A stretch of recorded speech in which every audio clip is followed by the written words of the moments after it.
بەڕێز عەبدوڵڵا ئۆزەلان وەکو سەرکردەیەکی دیاری گەلی کورد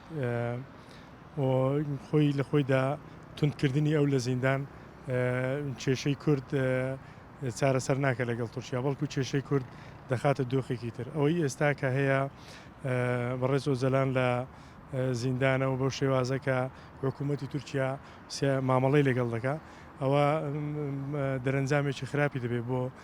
سیاسەتی تورکیا، چ لەسەر ئاستی ناوەخۆ چ لەسەر ئاستی دەرەوە. بێگومان هەموو ناوەندە جیهانیەکان و گەلی کورد بەگشتی و گەلانی تریش داوای ئازادکردنی بەڕێز عەبدوڵڵا ئۆزەلانیان کردووە چەندین جار، بەڵام تورکیا بێگوێدانە بنەمایەکانی مافی مرۆڤ، بێگوێدانە ڕێی وڵاتانی دەوروبەر و ئەوانە ئەم بەڕێز ئۆزەلانی تند کردووە لە زیندان و ئەوانە. ئیتر ئەوەی کە ئێستا دەیبینین مەسەلەن ئاڕاستەی کێشەی کورد بە ئاڕاستەیەکدا دەڕوات، بەڕاستی ئەگەر بڵین بەردەوام شەڕ هەیە ناتوانین بڵین وانە، لەبەرەوەی بەردەوام تورکیا دێ مەسەلەن کادیرەکانی پارتی کرێکاران شەهید دەکا لێرە لە ناوەڕێم و لە خەڵکی سبیل دەکوژێ و لەشکرکێشی دەکا. گومان ئەو سەرکردەیە و سەرکردەیەکی گەلی کوردە بە تایبەت لە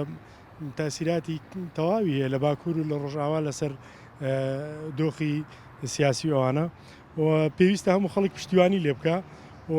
گرنگە لە دەرەوە بێ و حتمەن بۆ کێشەی کورد توانایەکی یەکجار باشی هەیە و لە توانێت لە ناو یاریە سیاسەکاندا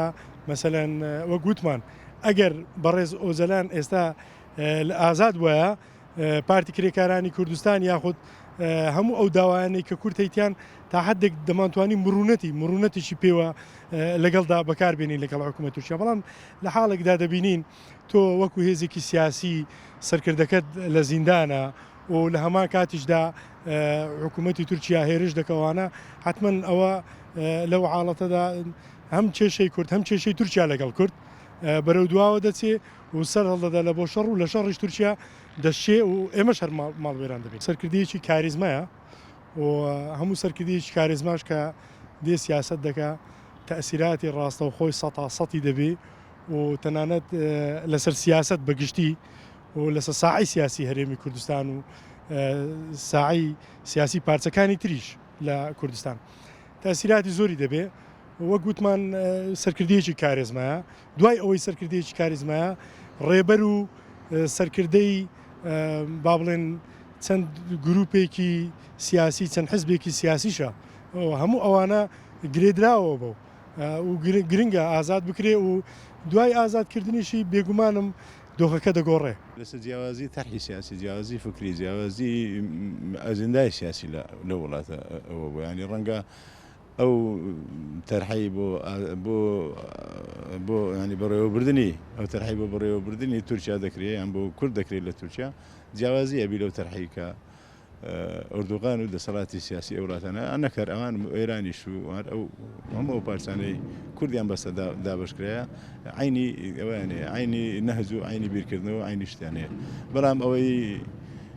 بەداخەوە ینی ئەو 23 ساڵ زۆرە بۆ ینی بۆ ئینسانێک تو دای بڕی لە سیاست، دای بڕی لە خەڵک، دای بڕی لە کۆمەڵانی خەڵک قەتیسیکەی بەڕاستی ینی گرنگە ئەوەی تورکیاش دەیکات کارێکی نائینسانی دیکتاتۆری ئەوێ پێم وانە ئۆزەلان زیندان بووبی لە زیندانی زیندان تەسیری لێ نەکردێ لە گەشەکردنی فکری، بەڵام وەکو ئینسانێک ئازادی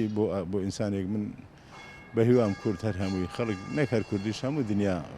بیرەوە بکاتەوە ینی گرتنی و قەتیسکردنی ئینسانێک لە زیندان هیچ معنایەکی نییە، هیچ معنایەکی سیاسی فکری فەرهەنگی نییە. ئازادی بۆ هەموو ئینسانێک گرنگە، هەموو کەسێکیش ئەگەر بەتایبەتی تو ئەگەر لەسەر حەقی خەڵک نەگیرێ، حەقی ناس نەگیرێ، ینی ئەمە یەکێکی ئەوەکەی تریش مەسەلەن ئەوانەی کە پەیوەندیان بە حەقی ناسەوەیە ئەوەی پێدرێ مافی خەڵک ئەوانی تر ینی هەموو زیادە ئەوەیە ینی دەستە قالبی دیکتاتۆریەت و دەستە قالبی پێشێلکردنی مافی ئینسانەکان بخۆی بەس کوردنا من پێم وایە ڕۆژهەڵاتی ناوەڕاست پێویستی وەیە یەکێک بێتن ینی لانی کەم تەرحە سیاسیەکان نوێ کاتەوە ئەوانەی لە سەدەی ڕابردوو ئەوەی لە سەدەی ڕابردوو کرایە ئێستا پێداچنەوەی پێ بکرێ من پێم وایە ئەو زەلاندێکێکە لەوانەیە کە پێی دەکرێت بەو کێسانەدا بچێتەوە و دیدی جیاوازی